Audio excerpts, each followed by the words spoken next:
pessoal, no vídeo de hoje nós iremos falar sobre obras e edificações públicas. Se quiserem conhecer um pouquinho sobre mim, assistam um vídeo que está aí cadastrado no nosso canal. Falando sobre obras e edificações públicas, vamos começar primeiro falando o que seriam essas obras públicas. É justamente toda atividade relacionada à construção, reforma, fabricação, recuperação e ampliação de um bem público, que pode ser executado de forma direta, ou seja, pela própria administração ou entidade pública, e de forma indireta pela contratação de terceiros pelos processos licitatórios. Como é um tema um pouquinho extenso, resolvi dividir em 5 partes, tá bom? A primeira parte nesse vídeo, que nós iremos falar sobre essa fase preliminar, que envolve o programa de necessidades, envolve os estudos de viabilidade e também o anteprojeto. Na segunda etapa são as fases relacionadas à parte interna de licitação, que é o projeto básico, o projeto executivo, a elaboração de editais, entre outros. Na terceira parte está relacionada à fase externa da licitação, que é a publicação desse edital e o processo em si da licitação. Na quarta etapa nós vamos falar sobre a contratação, que envolve, além do contrato, também a parte de fiscalização e recebimento daquele empreendimento. E a última etapa, quinta, é pós essa parte de contratação, que é justamente quando está funcionando aquele equipamento e a manutenção, ou seja, a operação e manutenção. Vou deixar aqui um versículo para vocês, para iniciar, que é: tudo o que fizerdes, façam de todo o coração, como para o Senhor e não para o homem. Está lá em Colossenses 3:23. Também peço que vocês, caso não tenham se inscrito no canal, se inscrevam, curtam, se quiser compartilhe esse vídeo e também podem comentar, tá bom?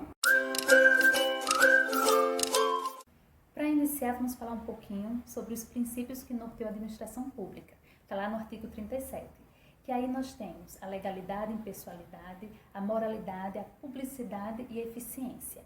Todos os passos dos processos devem ser publicados, devem ser seguidos de acordo com as leis, não deve visar o interesse próprio, mas sim o interesse coletivo, deve-se ter moral, deve-se fazer da melhor forma, com o menor custo, enfim. E aí nós prosseguimos, nós temos um pouquinho, até para nortear vocês, explanar um pouquinho sobre a diferença entre a administração privada e a administração pública. Porque muitas vezes a gente se questiona porque aquele serviço não é executado logo, de forma imediata, quando a gente tem um equipamento público. Então vamos clarear um pouco que na administração pública a gente sempre vê o coletivo, o interesse coletivo, e aí tudo tem que ser norteado em leis. E para isso nós temos a lei de licitação e contratos administrativos, temos também o RDC, temos algumas leis complementares estaduais e municipais que devem ser seguidas, alguns acórdãos, algumas jurisprudências que norteiam todo esse processo. E no caso da administração privada, ele já vai direcionar para a rentabilidade, para a área da competitividade e da integração.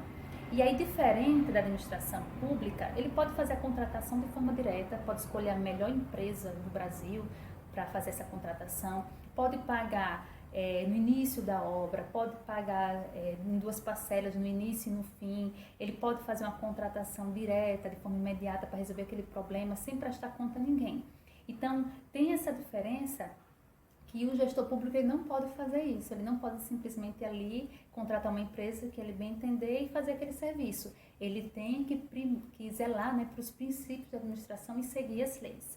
E aí, nesse caminho, os gestores eles têm cada vez um passo maior em relação aos desafios que estão sendo tomados, porque eles possuem uma elevada demanda de intervenções, de obras de engenharia, que aí pode ser tanto relacionada a construções, no caso, novos empreendimentos, ou também reformas, recuperações daqueles equipamentos já existentes, que são de características intrínsecas, cada um desenvolvendo problemas, né, manifestações patológicas diferenciadas e que devem sim ser prestadas atenção para que evitar um maior agravamento e um colapso da estrutura. E aí os gestores eles possuem essa elevada demanda, possuem um recurso ali disponível, que muitas vezes é de forma limitada, e tem que tomar essas decisões complexas em cada vez em um tempo menor e sendo rápido. E aí é onde entra justamente a parte do engenheiro. O engenheiro que possui essa visão mais ampla, que vai auxiliar esse gestor, sendo ele técnico ou não, na tomada de decisão. Porque os projetos eles são realizados de forma simultânea para atender essa comunidade, né, a essa prefeitura, enfim. E aí nessa linha de pensamento, nós temos a ferramenta da engenharia diagnóstica, que pode auxiliar o engenheiro, e nós vamos a um tema à parte falar um pouquinho sobre ele, sobre essa ferramenta, que dá subsídio ao engenheiro no levantamento das principais manifestações patológicas dos equipamentos, auxiliando nessa parte de reforma, recuperação e priorização das demandas. E aí, voltando um pouco para o nosso tema relacionado a essa fase preliminar da licitação, nós podemos dividir em 3 contextos, que é justamente aquela parte do levantamento das necessidades, que é o programa de necessidades. Nós temos também a parte do estudo de viabilidade, que envolve a parte técnica, ambiental e socioeconômica, e temos o anteprojeto. Para deixar um pouco mais claro o que seria esse programa de necessidades, é justamente relacionado àquele empreendimento que vai ser construído. Vai ser uma escola, vai ser um hospital, vai ser um posto de saúde, vai ser uma delegacia. Então, o gestor ele tem que visar essa parte relacionada a estudo de demanda, quais são os usuários que vão estar ali sendo atendidos, quais são as dimensões existentes daquele equipamento, qual o padrão construtivo, quais são os equipamentos, as mobílias. Ele tem que pensar a longo prazo, fazer esse planejamento para ver essas diretrizes e o direcionamento do recurso de forma adequada. E também deve se atentar nessa fase sobre os códigos municipais de obras, tá bom? Em relação ao estudo de viabilidade, aí nós vamos ter a parte técnica, que vai verificar essa parte da implantação do empreendimento, no caso de construções, né, ou então grandes intervenções. Temos também a parte ambiental, que é esse impacto ocasionado, quais são as medidas de mitigação para justamente diminuir esse impacto ao meio ambiente. E temos também as medidas socioeconômicas, quais são os impactos positivos e negativos naquela sociedade local que vai ter aquela intervenção.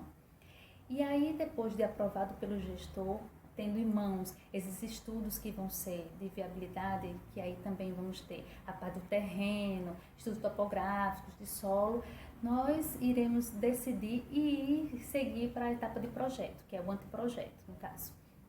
Primeiro, o arquiteto ele vai fazer esse levantamento do layout, de cortes, de fachadas, para ser aprovado pelos gestores públicos. Após a aprovação, segue para a parte dos projetos complementares, que ainda envolver uma equipe multidisciplinar de engenheiros eletricistas, civis, mecânicos, dentre outros.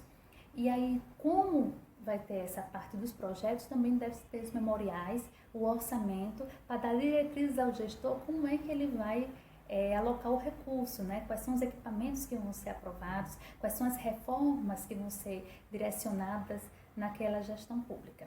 E é isso. Aqui a gente falou um pouquinho sobre essas etapas preliminares, são muitas e é muito importante para cada gestor na tomada de decisão. No próximo vídeo nós vamos falar sobre a parte interna de licitação, envolvendo o projeto básico, o projeto executivo, o edital de licitação. Espero que vocês tenham gostado. Se tiver alguma dúvida, se tiver algum interesse sobre o tema, eu vou deixar aqui embaixo também alguns materiais que vocês podem acessar, podem ler para complementar, né, o que foi dito aqui. E não se esqueça de curtir e se inscrever no canal.